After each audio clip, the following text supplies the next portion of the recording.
Today, my appreciation, all of our appreciation to our military service members and defense civilians. We owe them our deepest sense of gratitude. Mr. Secretary, this is your first public appearance before this committee in nearly a year. Since your last public testimony, you and President Trump have unwisely taken the United States to war with Iran. You ordered attack on Venezuela and have directed ongoing illegal boat strike campaign in the Caribbean and Pacific.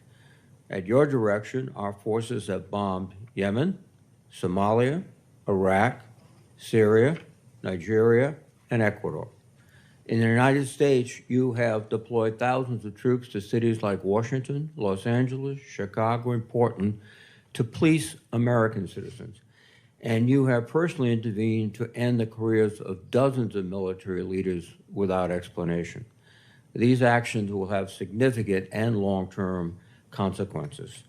Now you appear before us to ask for a $1.5 trillion budget, a 45% increase above last year. I must say I'm skeptical, and such a request demands intense scrutiny. 61 days ago, President Trump unilaterally began the war in Iran. He had no coherent strategy. He refused to make a case to the American people or consult Congress. He failed to present any evidence of an immediate threat, and he ignored the advice of military and intelligence experts who warned him of the consequences. Today, our nation is in a worse strategic position. The Strait of Hormuz was open. Now it is closed. 13 service members have tragically lost their lives, and more than 400 have been wounded. We have lost dozens of aircraft, sustained significant damage to our bases in the area, and expended an alarming amount of our missile inventory. Morale and readiness across the force, especially among overdeployed units and vessels like the USS Gerald R. Ford aircraft carrier, have suffered. Gasoline and fertilizer prices throughout the world have surged. American families are bearing the cost of a war they wanted nothing to do with and have gained nothing from. And yet, Secretary Hegseth, you declared victory a month ago. On April 8th, you said, in your words, Operation Epic Fury was a historic and overwhelming victory. By any measure, Epic Fury decimated Iran's military and rendered its combat forces ineffective for years to come. Let me be clear. Tactically, the United States military performance against Iran has been remarkable, and I salute the service members who have executed this mission with skill and bravery. The problem with your statements, Mr. Secretary, is they are dangerously exaggerated. Iran's hardline regime remains in place. It still retains stockpiles of enriched uranium, and its nuclear program remains viable. Iran's military retains enough combat effectiveness to keep the conflict at an impasse. Its missiles and drones remain a far greater threat than you have acknowledged, and the regime has demonstrated it can effectively control the Strait of Hormuz when it chooses. Mr. Secretary, I am concerned that you have been telling the President what he wants to hear instead of what he needs to hear. Bold assurances of success are a disservice to both the Commander-in-Chief and the troops who risk their lives based on them.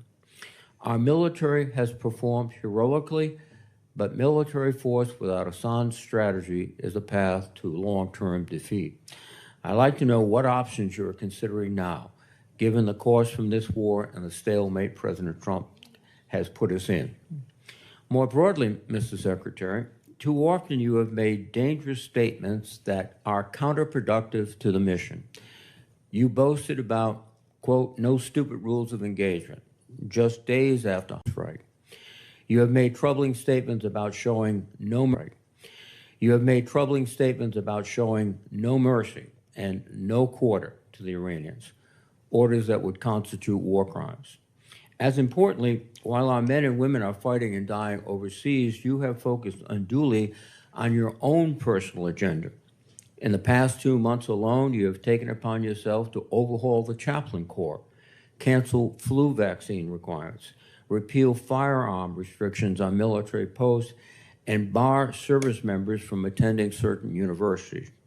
Just this week, you brought performer Kid Rock to an Army base to go for a joyride in an Apache helicopter after dismissing an earlier investigation into the pilots who recklessly chose to hover above his home.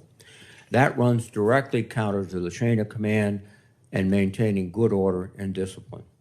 Most disturbingly, during your tenure, you have fired dozens of our most senior military leaders and personally intervened to block the promotions of many others. That is a betrayal of the merit-based system that forms the foundation of our military. You are hollowing out the military's bench of experienced and highest performing senior officers while making young officers wonder if they should continue to serve.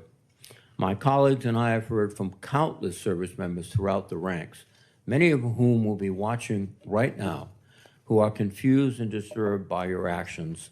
Hopefully you can explain them today. Additionally, this committee expects a fulsome update on Operation Southern Spear. This ongoing campaign against suspected drug trafficking boats has resulted in nearly 200 fatalities. The administration has failed to explain the long-term objectives of this mission or provide any evidence of reduced drug flows into the United States. I would ask for a credible answer to this most fundamental question: what is the operation actually meant to accomplish? Mr. Secretary, you are here to promote the President's $1.5 trillion defense budget. While this budget provides funding for necessary programs, including shipbuilding and drone manufacturing, many other critical programs like barracks repair and aircraft procurement would rely on the passage of a party line reconciliation bill. Further, this budget slashes research and development, provides no funding for Ukraine, and includes no funding for losses incurred from the Iran war. Yesterday, Mr. Hurst testified that Operation Epic Fury has cost $25 billion. If nothing else, that help clarifies that we certainly do not need a supplemental anywhere near $100 billion, much less $200 billion. And in this record-breaking budget, there is no pay adjustments for the civilian workforce, and with inflation, that is a pay cut. After a year of DOGE layoffs and a hiring freeze across the department, this is an insult to the 800,000 men and women who support our warfighters every day. I cannot imagine a faster way to erode readiness and distract from our abilities to deter our adversaries. Ultimately, Mr. Secretary, I believe you are causing lasting harm to the military.